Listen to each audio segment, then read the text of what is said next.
할렐루야! LA 산업교회 수요예배로 나오신 여러분을 축복하고 환영합니다. 우리의 일상을 하나님께 올려드리고 다 함께 찬양하며 사랑과 은혜로 가득한 예배자리로 나아가겠습니다.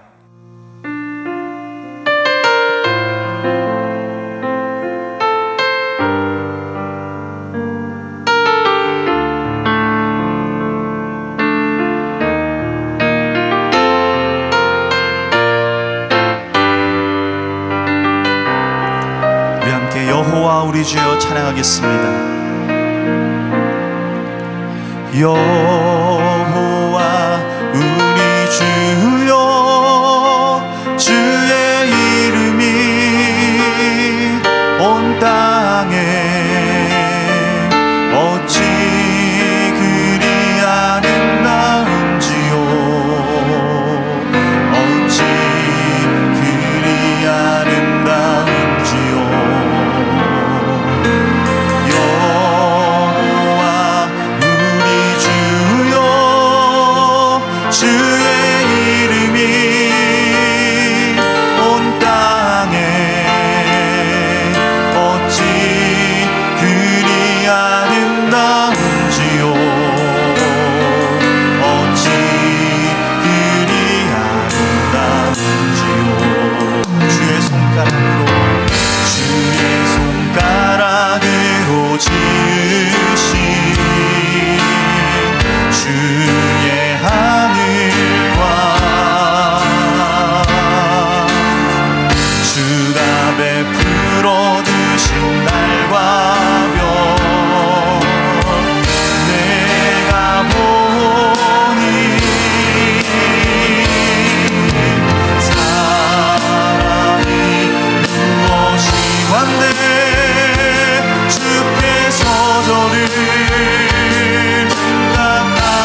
사랑하시는 예수 사랑하시는 거룩하신 마음새 우리들은 약하나 예수 권세만 예수 사랑하시는 거룩하신 마음새 우리들은 약하나 예수 권세만 보다 날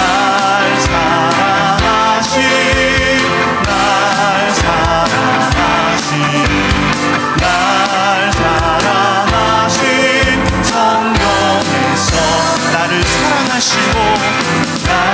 사랑하시고 나의 죄를 다 씻어 하늘을 거시고 드러난 내가 연약할수록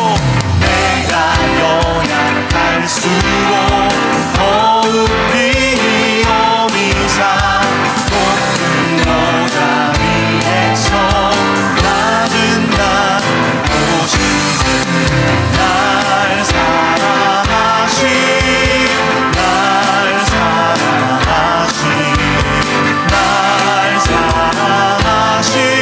성령에서 세상 사는 동안에 나와 함께 하시고 세상 떠나가는 날 천국 가는 나도 날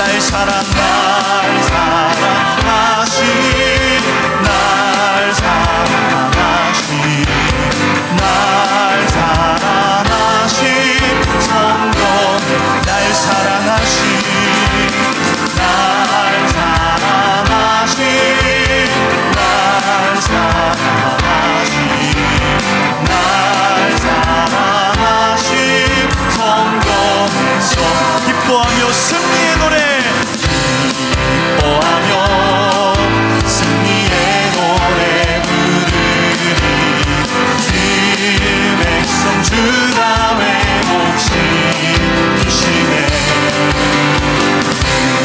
사랑으로 억눌렸던 나 모아 칭찬과 영성 얻게 하시네 전심으로 기뻐하니 전능의 왕 함께 하시네 고백치며 주께 두 손 들이 춤을 추며 완전 찬양해 모든 원수를 명하신 주님 정의의 왕 우리 다시 한 번 더 기뻐하며 승리의 노래 부르리 찬양합니다 기뻐하며 승리의 노래 부르리 그 백성 주가 회복시키시네 그 사랑으로 억눌렸던 나 모아 칭찬과 영성 얻게 하시네 전심으로 기뻐하리 전능의 왕 함께 하시네 고백치며 주께 두 손 들이 춤을 추며 완전 찬양해 모든 원수를 멸하신 주님 전능의 왕 함께 하신 전심으로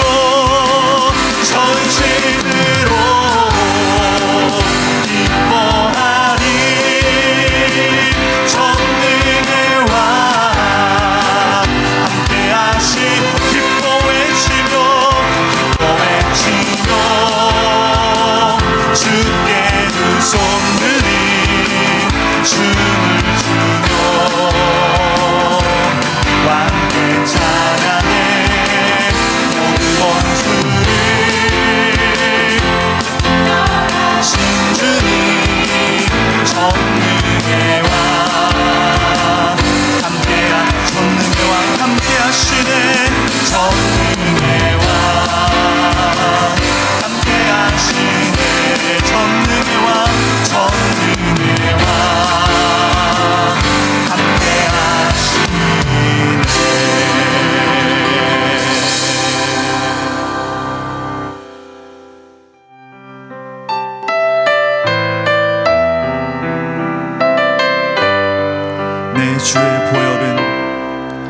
내 주의 보혈을 정하고 정하다 내 죄를 정케 하신 주 나로라 하신다. 내가 주께로 지금 가오니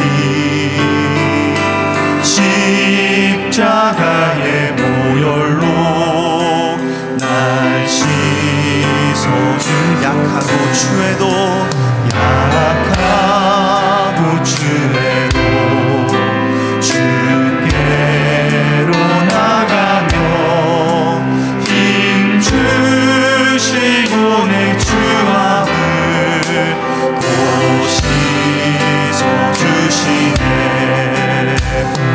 내가 주께로 지금 가오니 십자가의 보혈로 날 씻어줄 날 오라 하심은 날 오라 하심은 온전한 믿음과 또 살아감과 평안함 다 주려 함이라. 내가 주께로 지금 가오니 십자가의 보혈로 날 내가 주께로 지금 가오니 내가 주께로 지금 가오니 십자가의 보혈로 날 씻어줄 큰 죄인 복받아 큰 죄인 복받아 살 길을 얻었네. 한없이 넓고 큰 은혜 베풀어 주소.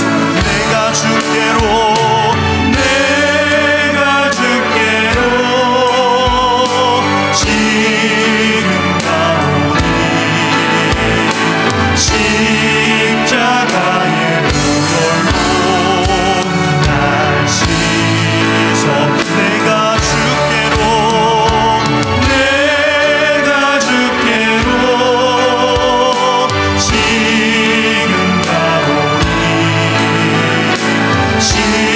십자가의 보혈로 예배를 통하여 주님 앞으로 나아갑니다. 내가 주께로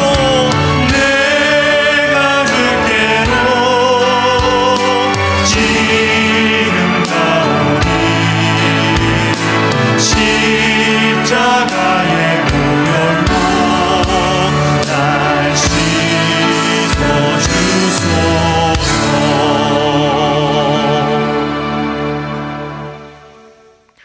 오늘 예배를 위해 함께 기도하겠습니다. 이 시간 임재하셔서 우리와 함께 하시는 하나님을 굳게 믿고 나아가는 예배되게 하여 주옵소서. 선포되어지는 말씀 가운데 죄로 얼룩진 이 세상을 구원하시고 값없이 의롭게 회복시키시는 하나님만 소망하게 하여 주옵소서. 다 함께 예배와 말씀 위에 합심으로 기도하겠습니다.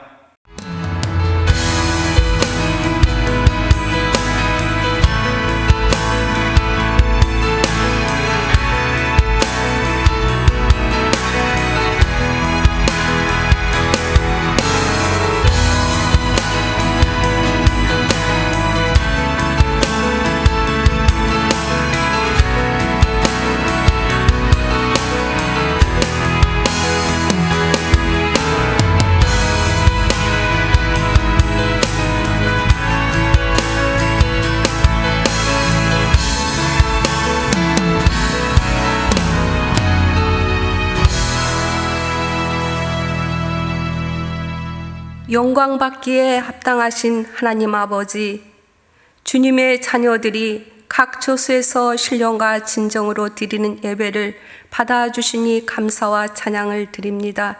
지난 16년 동안 저희 LA 사랑의 교회를 통하여 복음 전파의 사명과 하나님의 선하신 뜻을 이루어 드리는 교회로 사용해 주시니 감사합니다.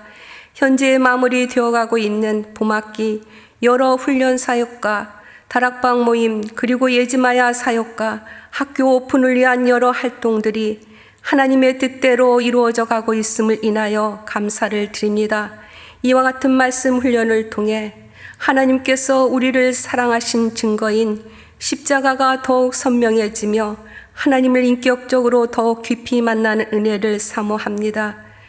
전교인 수양회를 허락해 주셔서 감사합니다. 온 성도들이 기쁨으로 참여하여 저희 교회 공동체에 부어주시는 하나님의 은혜와 사랑을 함께 누리는 시간으로 인도하여 주옵소서. 특별히 기쁨으로 헌신하여 준비하는 손길들의 지혜와 은혜를 주옵시고 모든 성도들의 안전과 건강을 불꽃 같은 눈동자로 지켜주실 하나님을 찬양합니다. 하나님 아버지, 오늘도 갈급한 심령으로 부르짖는 저희를 긍휼히 여겨 주옵소서. 이 땅에서 자유롭게 살 수 있도록 영주권을 주옵소서. 믿음의 자녀를 기다리는 가정 위에 대문을 열어 주옵소서. 육신의 질병을 깨끗게 하셔서 지으셨던 그 모습대로 회복시켜 주옵소서. 경제적 어려움으로 고통스러워하는 지체들에게 가뭄의 때 이삭에 주셨던 복을 허락해 주옵소서. 담임 목사님과 부목사님들, 전도사님들 그리고 행정실 여러분들을 늘 강건케 하시고 충만하신 성령님의 능력으로 허락하신 사명을 감당케 하여 주옵소서. 오늘 말씀을 들고 단위에 세우신 황성실 목사님에게 지혜와 계시형을 허락하셔서 아버지의 뜻을 분명하게 선포하게 하옵소서. 겸손한 마음으로 주의 음성을 기다리는 저희를 통해 이 땅에서 아버지의 뜻이 이루어지기를 소망합니다. 아버지의 뜻을 따라 순종하신 예수님, 그 십자가의 보혈로 저희를 구원하시고 약속대로 다시 오실 예수님의 이름으로 기도합니다. 아멘.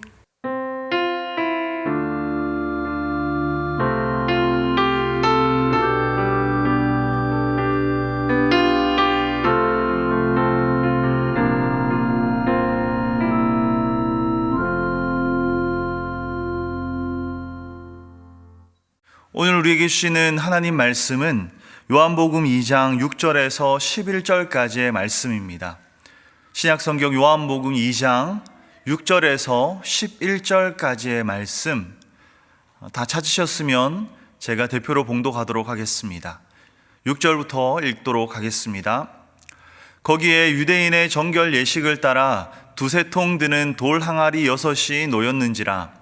예수께서 그들에게 이르시되 항아리에 물을 채우라 하신즉 아귀까지 채우니 이제는 떠서 연회장에게 갖다 주라 하심에 갖다 주었더니 연회장은 물로 된 포도주를 맛보고도 어디서 났는지 알지 못하되 물 떠온 하인들은 알더라.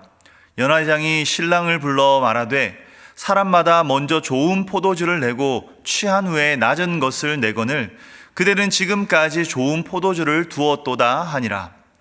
예수께서 이 첫 표적을 갈릴리 가나에서 행하여 그의 영광을 나타내심에 제자들이 그를 믿으니라. 아멘. 오늘 우리가 읽은 본문에 많이 붙는 제목이 있죠. 바로 가나의 혼인잔치입니다. 가나라는 지방에서 있었던 결혼식 잔치가 오늘 본문의 사건이 일어난 배경이기 때문에 붙는 이름입니다. 여러분들은 결혼식을 생각하시면 보통 어떤 느낌이 드시나요? 사람마다 다양한 느낌이 있을 수 있겠지만 그래도 대표적인 느낌은 아마 기쁨일 것 같습니다. 결혼식에 참석한 사람들은 언제나 기뻐하며 축하를 해줍니다. 신랑 신부 또는 그 가족들에게 건네는 인사가 축하드립니다이지 않습니까? 이처럼 기쁨과 축복이 넘치는 곳, 이 혼인잔치에 예수님께서 제자들 그리고 예수님의 어머니 마리아가 함께 참석한 것이었습니다. 이 가나의 혼인잔치 사건이 가진 특별한 의미 하나가 있는데요. 그것은 이 가나의 혼인잔치가 요한복음이 전하고 있는 예수님의 표적들 중에서 가장 첫 번째 표적이라는 것입니다. 표적이란 어떤 의미입니까? 표적이란 어떤 사람이나 어떤 사물을 제대로 알 수 있도록 하는 가시적인 표시를 의미합니다. 특별히 이 요한복음에서 표적이라고 하면 예수님이 어떤 분이신지 알 수 있도록 보여주는 어떤 놀라운 사건, 놀라운 기적을 이야기하죠.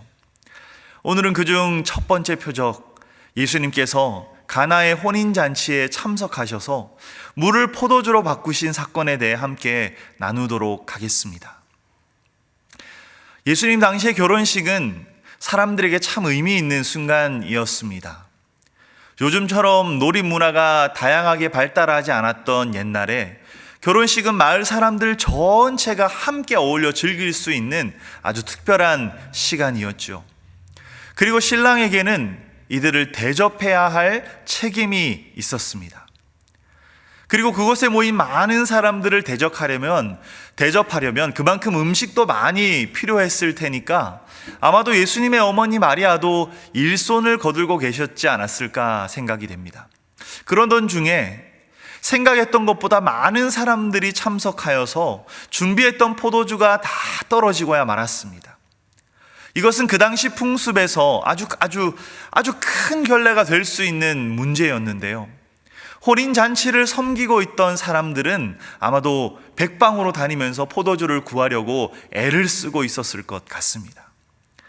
그런데 예수님의 어머니 마리아는 그 순간 예수님을 찾아갔습니다.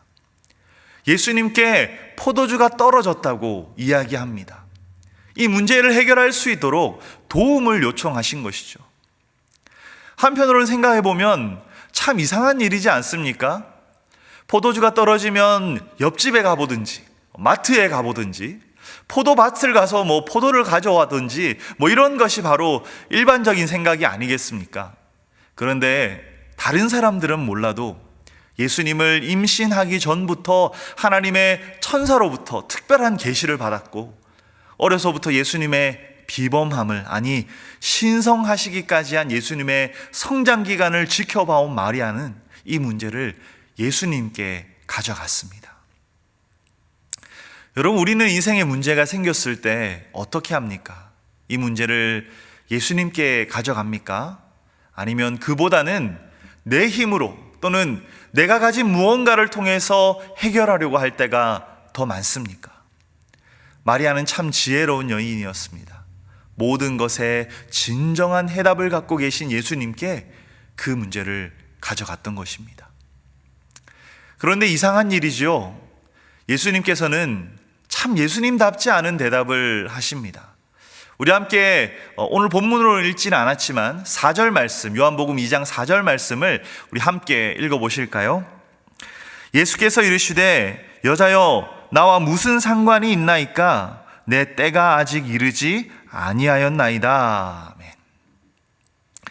여러분, 이 대목에서 뭔가 좀 이상함이 느껴지지 않으십니까?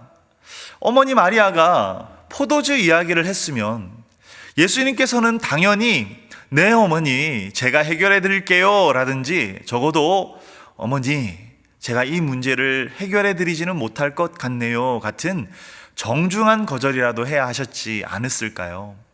사실 예수님은 누군가의 부탁이 있을 때 그 부탁을 마다하시는 그런 분이 아니셨습니다. 언제나 도와주시고 섬기기에 준비가 되어 계신 분이 바로 예수님이셨죠. 또한 그런 능력도 가지신 분이셨습니다.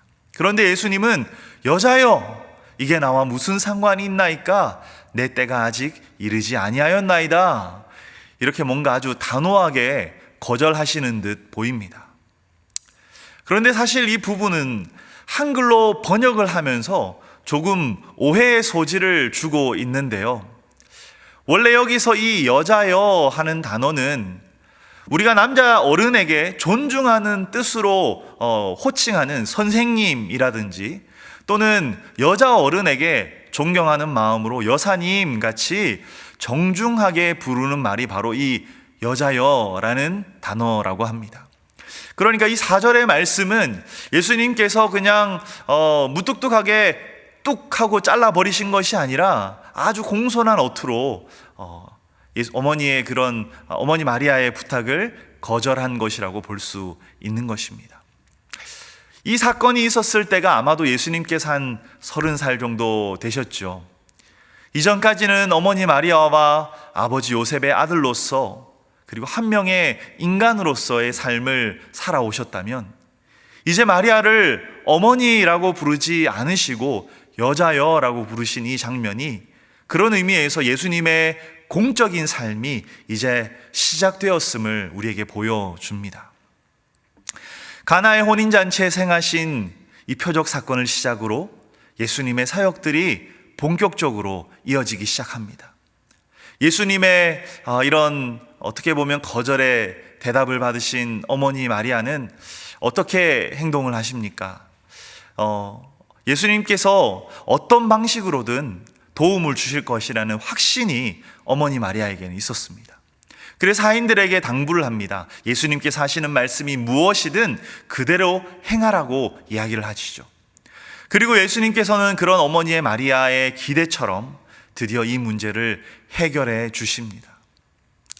그 당시 이스라엘 사람들에게는 정결 예식이라는 것들이 있었습니다. 그 중에 한 가지가 바로 밖을 나갔다가 들어오면 손과 발을 씻도록 하는 규칙이 있었습니다.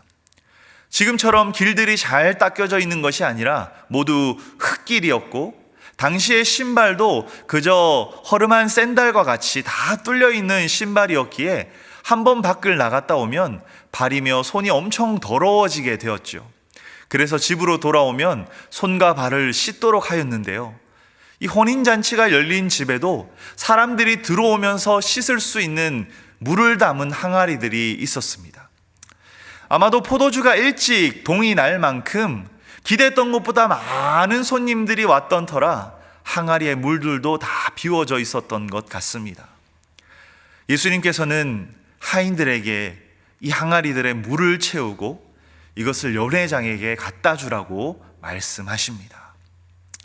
하인들은 처음에 이게 무슨 의미인지 알지 못했지만 마리아의 당부도 있었고 해서 이 물을 혼인잔치를 주관하던 연회장에게 가져다 주죠.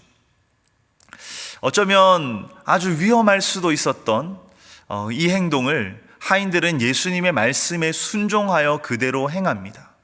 그리고 아마도 이 항아리를 들고 가는 동안에 물이 포도주로 바뀌면서 나는 그 향기로운 포도주의 향기를 가장 먼저 맡았던 사람들이 바로 이 하인들이지 않았을까 싶습니다. 그리고 이 항아리에 담긴 포도주를 받아서 맛을 본 연회장은 깜짝 놀랍니다. 도대체 어디서 이런 좋은 포도주를 가져왔냐는 것이었습니다.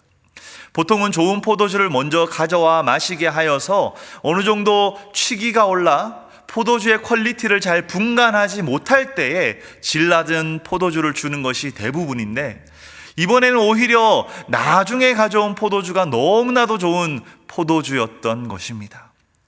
여러분은 이 구절을 읽으시면서 이런 상상을 한번 해보시지 않으셨습니까? 예수님이 창조하신 포도주는 도대체 얼마나 맛있는 포도주였을지 이런 궁금한 좀 생각이 들기도 하는데요. 그렇게 이 포도주의 문제는 해결되었고 다른 사람들은 알지 못했지만 예수님 곁에 있던 제자들과 그리고 하인들은 물이 포도주로 변한 이 놀라운 기적을 직접 눈으로 목격했습니다. 그리고 이 일로 인해 예수님이 단순히 성경에 대한 지식이 뛰어나고 놀라운 통찰력을 가지고 있고 어떤 사랑과 인자하심이 풍성한 그냥 그런 뛰어난 한 명의 인간에 그치시는 것이 아니라 더욱 특별하신 분, 신적인 능력을 가진 존재라는 사실을 믿기 시작하는 계기가 되었습니다. 이것이 예수님께서 공생애를 시작하시며 행하신 첫 번째 표적이었습니다. 오늘은 이 본문 속에서 두 가지 교훈을 함께 살펴보려고 하는데요. 그중 첫 번째는 바로 예수님께서 우리의 기쁨을 위해 일하신다는 사실입니다. 예수님께서는 우리의 기쁨을 위해서 일하신다. 때때로 사람들이 오해하는 부분이 있습니다. 교회에 나오고 신앙생활을 하는 일이 우리에게서 사는 재미를 빼앗고 어떤 지켜야 할 무거운 책임들만을 지워주는 것처럼 생각하는 것이죠. 한 예를 들어 볼까요? 어려서부터 교회에 다닌 사람들이 보통 그러하듯 저도 평생 주일에 어디 놀러 가본 적이 거의 없습니다. 모태신앙으로 태어나서 주일이 낀 주말에 어디 여행을 간다거나 그런 적이 거의 없습니다. 휴일이 금요일이나 월요일에 붙어서 소위 황금 연휴 이런 말이 붙기도 하지만 저는 평생 그걸 제대로 누려본 적이 없는 것 같습니다. 혹시 여러분들 중에도 교회에 꼭 주일은 나가야 하고 예배를 드려야 하는 그 일이 좀 무겁게 느껴지신 분이 계신가요? 예수님은 수고하고 무거운 짐진 자들아 다 내게로 오라 내가 너를 쉬게 하리라 이렇게 말씀하셨는데 예수님의 이 말씀이 마음으로는 잘 와닿지 않는 분이 계신가요? 저도 이런 생각을 했던 적이 있었습니다. 교회와 신앙이 저에게 짐처럼 느껴질 때가 있었죠.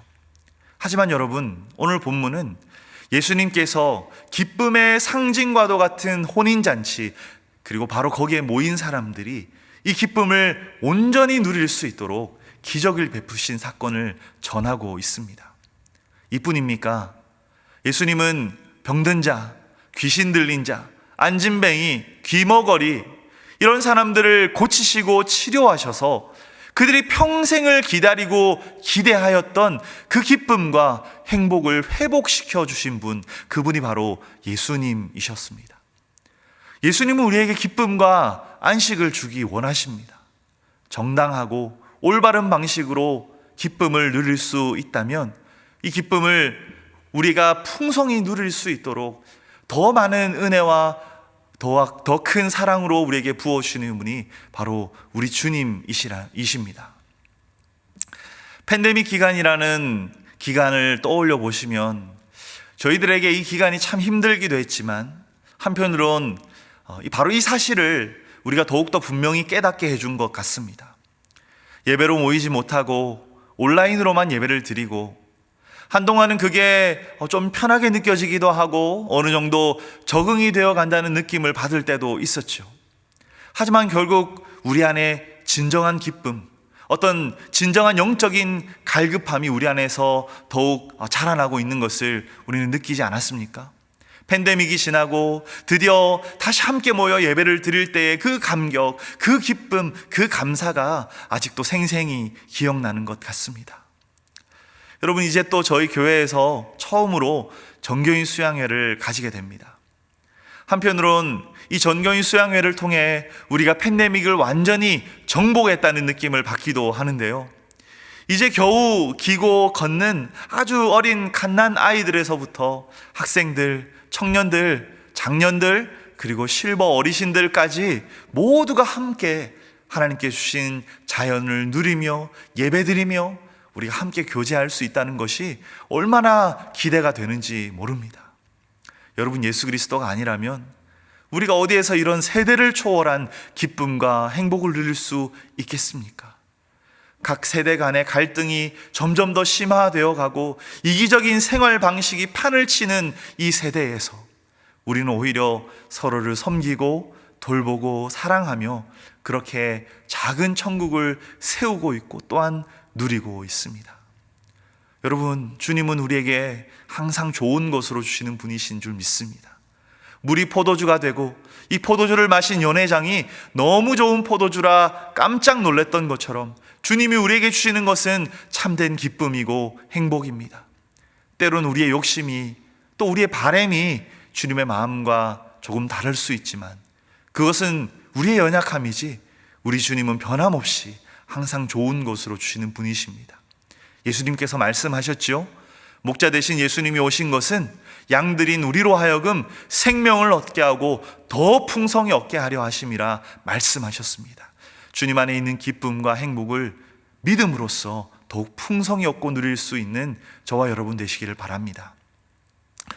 또 한 가지 이 첫 번째 표적을 통해 깨달을 수 있는 교훈은 바로 물을 포도주로 변화시킨 예수님께서 우리도 변화시키실 수 있다는 사실입니다. 가끔 우리를 찾아와 우리를 힘들게 하는 감정이 있습니다. 바로 절망이라는 감정입니다. 기대를 갖고 있던 일이 난관에 부딪히고 우리의 부족함 또는 우울한 현실의 벽에 막혀 모든 희망을 잃어버릴 때 우리는 절망감을 느낍니다. 이런 절망감을 우리는 직장에서 느끼기도 하고요, 사회에서 느끼기도 하고요, 심지어는 우리의 가장 든든한 안식처가 되어야 할 가정에서마저 이런 절망감을 맛볼 때도 있습니다. 그리고 이런 절망감은 우리 신앙생활에서도 나타납니다. 끝없이 우리를 죄의 나락으로 끌고 가는 우리의 연약함 앞에 절망하기도 하고요, 위로와 힘을 얻고자 하지만 응답이 없는 것 같은 교회 생활, 신앙생활의 무기력함 앞에 절망하기도 합니다. 그런데요, 여러분, 우리는 이런 절망으로부터 우리를 다시금 일으키는 능력이 우리 주님으로부터 온다는 사실을 기억해야 합니다. 저희 교회 권사님 중에 팬데믹 기간 동안 코로나 병동에서 간호사로 일하셨던 분이 계십니다. 팬데믹이 시작되고 그 누가 코로나 병동에서 일하고 싶었을까요? 하지만 권사님은 바로 이 병마와 싸우는 가장 최전방에서 사람들을 살리기 위해 분투하셨습니다. 코로나가 시작되었을 때에는 도대체 이 바이러스를 어떻게 대처해야 할지 몰라서 이 권사님도 정말 무서웠다고 합니다. 그 당시 권사님의 동료분들 중에 7명이나 이 병동에서 일하시다가 코로나에 감염되셨다는 이야기를 들었었는데요. 코로나 병동에는 다른 사람들이 아예 들어오지도 못하고 권사님과 동료들만이 들어갈 수 있고 음식도 그저 밖에서 전달해주는 그런 상황이었다고 합니다. 지금이야 이제 코로나에 대한 대처 방법도 나오고 위험한 상황까지 가는 경우가 잘 없도록 치료도 잘하고 있지만 초기에는 그만큼 위험하고 힘든 상황이었던 것이죠. 이 권사님도 얼마나 정신적으로 또 육체적으로 힘드셨는지 정말 매일매일이 두려움의 연속이었다고 하셨습니다.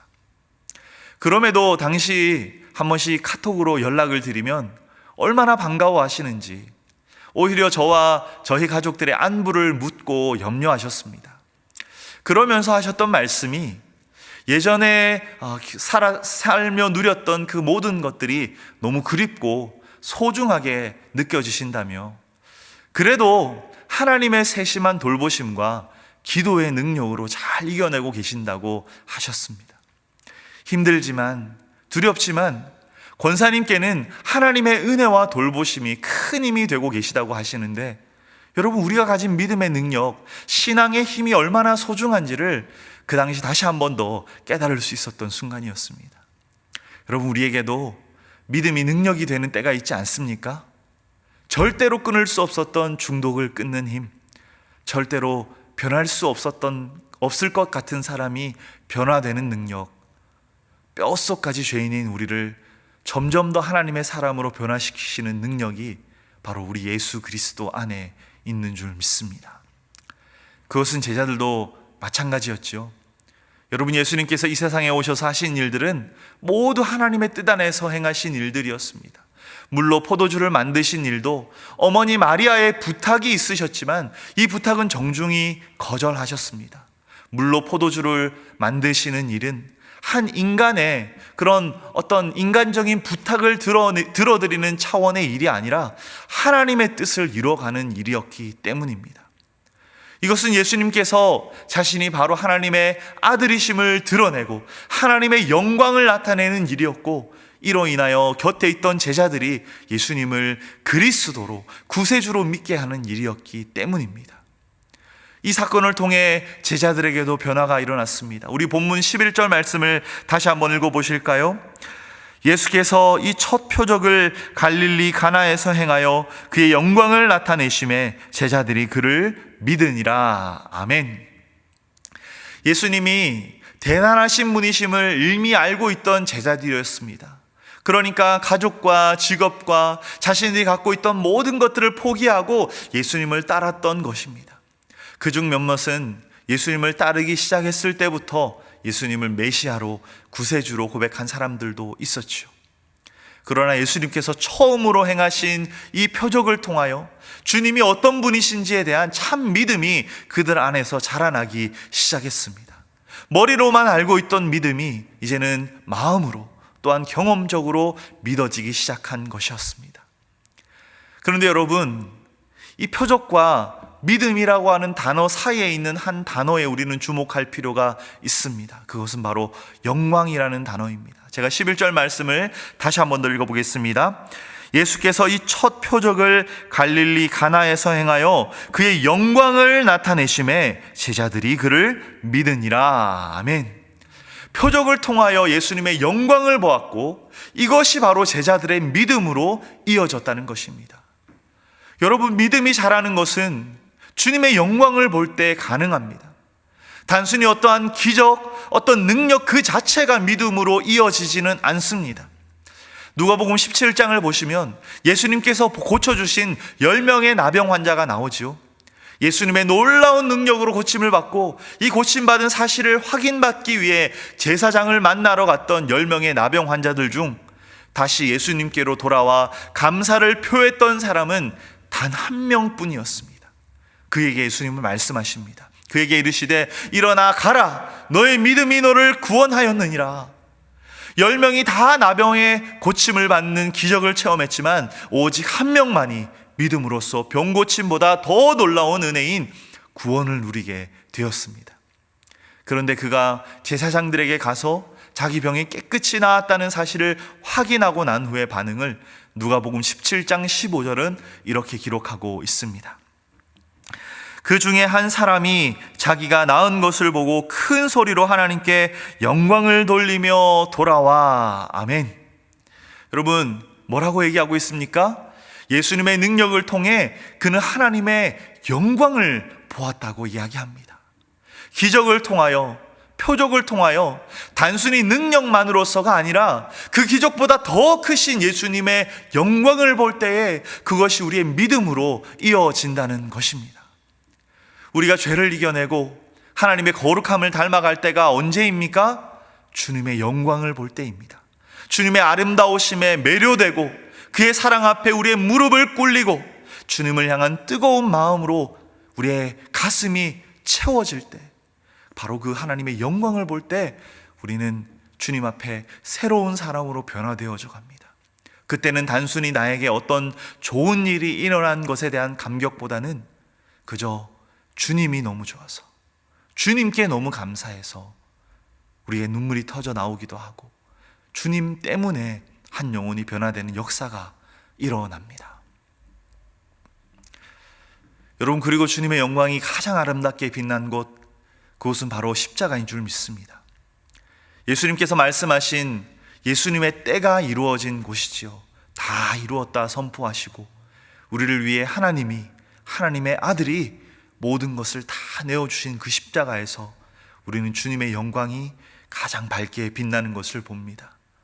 그리고 이 십자가의 은혜가, 십자가의 영광이 우리에게 생명을 주지요.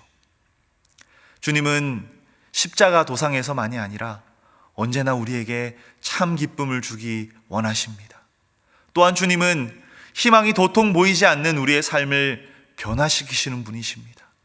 물이 변화되어 최상의 포도주로 변한 것 같이 죄인인 우리를 하나님의 아들이 자기 생명을 내어주실 만큼 소중한 존재로 변화시키시는 것, 주님은 이 일을 행하셨고 또 우리 안에 행하시기를 원하십니다.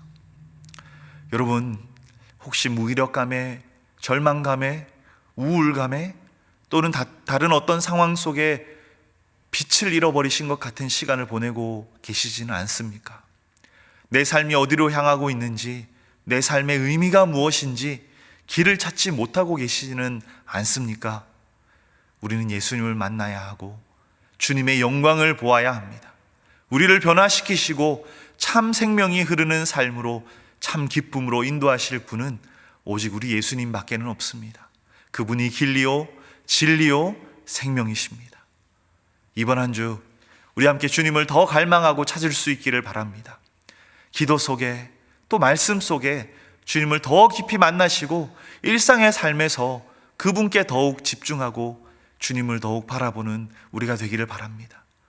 그렇게 우리 삶 속에 지금도 살아서 역사하시는 주님의 영광의 빛을 경험하며 주님 주시는 참 기쁨으로 가득한 한 주 되시기를 간절히 소망합니다.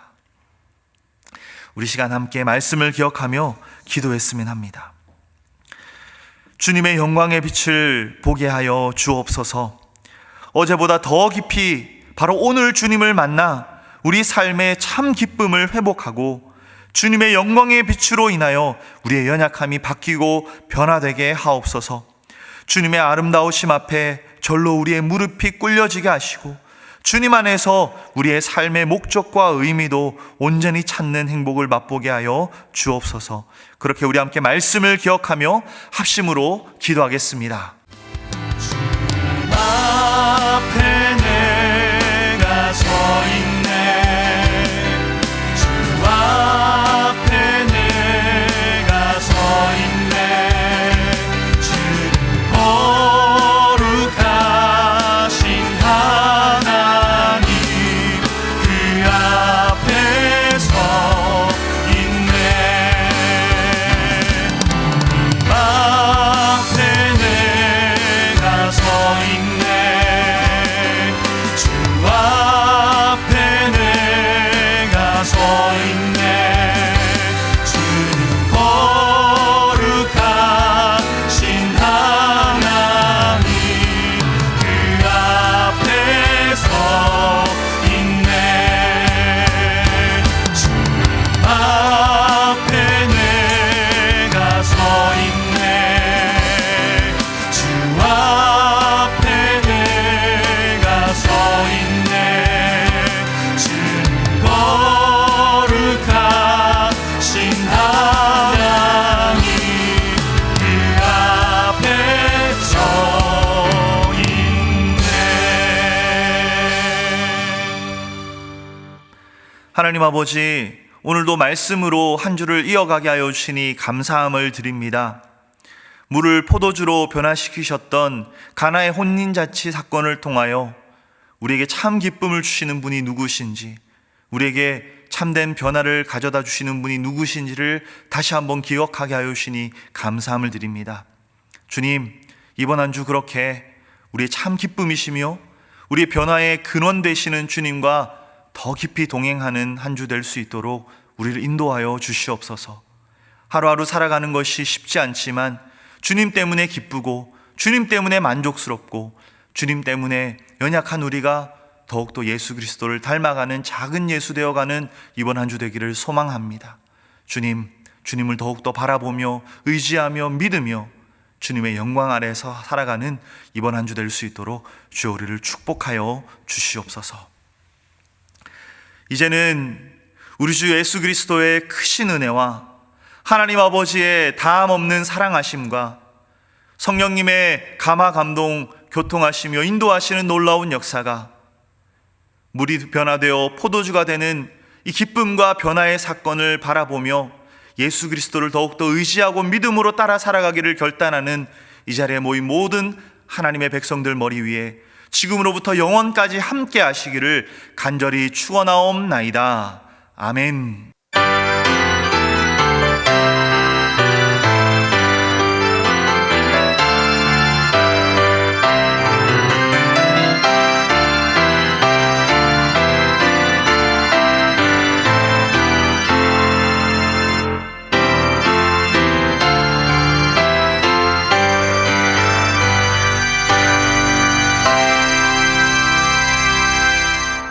이것으로 수요 예배를 모두 마쳤습니다. 주님과 함께 동행하시는 복된 한 주 되시기를 바랍니다. 감사합니다.